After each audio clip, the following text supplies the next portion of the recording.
Hello dear students, class 11th। कल हम लोगों ने मोलरिटी दोनों के बीच में डिफरेंस, मोल फ्रैक्शन, इन सारे टॉपिक्स पे डिस्कशन कर लिए थे। तो मैंने कहा था कि आज हम लोग उसकी न्यूमेरिकल सॉल्व करेंगे, जितने भी टॉपिक को हमने पढ़ा है। तो आज का जो टॉपिक है वो टोटली न्यूमेरिकल बेस्ड है। इनको क्वेश्चंस को लगाइए, क्योंकि देखिए न्यूमेरिकली ज़रूरी है, उसका कॉन्सेप्ट तभी क्लियर होगा। तो पहला क्वेश्चन जो है वो कंसंट्रेशन ग्राम पर लीटर पे है, कि मास एब्सोल्यूट ग्राम पर लीटर पे। क्वेश्चन क्या क्वेश्चन है? 6 gram of solute are present in 500 ml of solution, what is the concentration of the solution in gram per litre. तो 6 ग्राम मास दिया हुआ है, वॉल्यूम दिया हुआ है, उसको लीटर में जरूर कन्वर्ट कर लेंगे, तभी ग्राम पर लीटर में आप आंसर ला पाएंगे। ठीक है, मास परसेंटेज आपको फार्मूला बताया ही था। ठीक है, मास परसेंटेज के क्वेश्चंस एनसीईआरटी का ही है। A solution is prepared by adding 2 gram of a substance A to 18 gram water. Calculate the mass percentage of the solute.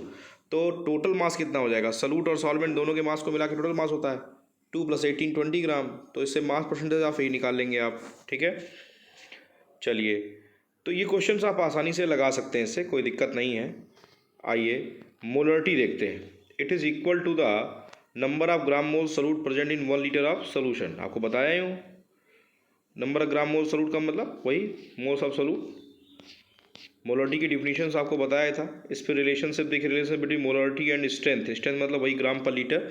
तो स्ट्रेंथ जो होती है, स्ट्रेंथ इज इक्वल टू होता है, ये क्वेश्चन आता है, इस पर रिलेशन नोट कर लीजिएगा dear students. Strength is equal to होता है मोलरिटी इंटू मोलर मास। तो अगर आपसे स्ट्रेंथ पूछता है तो मोलरिटी इंटू मोलर मास आप कर लेंगे, ये ध्यान रखिएगा। ये आपको आगे टाइट्रेशन में भी ये हेल्प करने वाला है। तो स्ट्रेंथ ऑफ द सोल्यूशन अगर आपसे कभी पूछता है और मोलरिटी दी हुई है, तो आप क्या करेंगे? Strength of solution can be calculated by multiplying with molar mass in molarity, mass of solute present in solution. इस पर क्या होता है, ये तो फार्मूले बेस्ड है, क्वेश्चन निकल जाएगा, मोल्स ऑफ सोल्यूट निकाल ही लेंगे।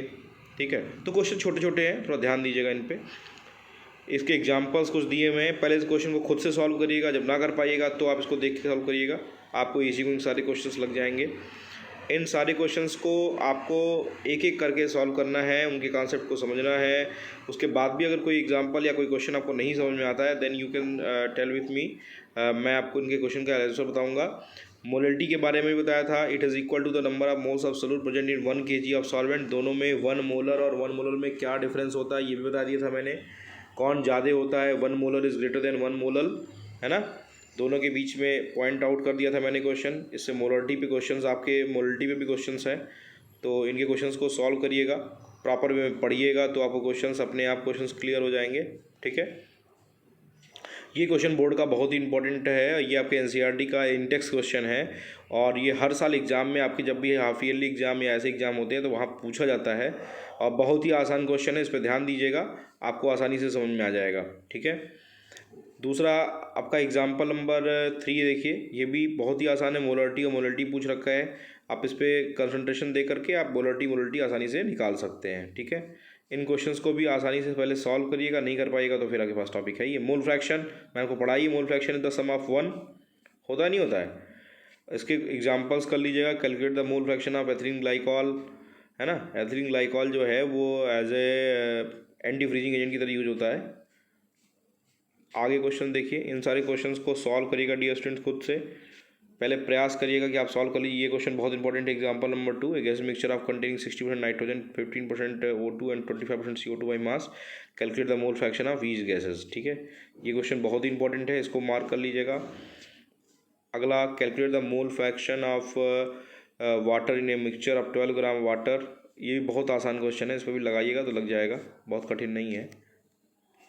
ठीक है, इसका सोल्यूशन खुद से करिएगा, जब करेंगे तो आएगा, नहीं आएगा तो मुझे बताइएगा। ठीक है, मैं आपको सॉल्व करा के बताऊंगा कैसे क्वेश्चंस को सॉल्व करना है। ठीक है, अब आपको कुछ होमवर्क दे रहा हूँ, इस होमवर्क को अच्छे से करके देखिएगा। सोल्यूशन कंटेनिंग 25% वाटर, 25% इथेनॉल और 50% acetic acid by mass, calculate the mole fraction of each component. इन पांचों क्वेश्चन के आंसर भी आपको प्रोवाइडेड हैं, तो इसलिए इनके क्वेश्चन को सॉल्व करिएगा। आपका होमवर्क यही है आज का।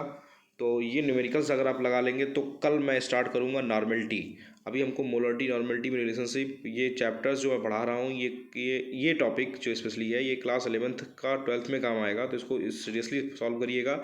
अगर आपको कोई प्रॉब्लम आती है तो you can say with me, मैं इस प्रॉब्लम को सॉल्व कराऊंगा। एंड कमेंट और लाइक ज़रूर करिएगा डियर स्टूडेंट्स। Thank you.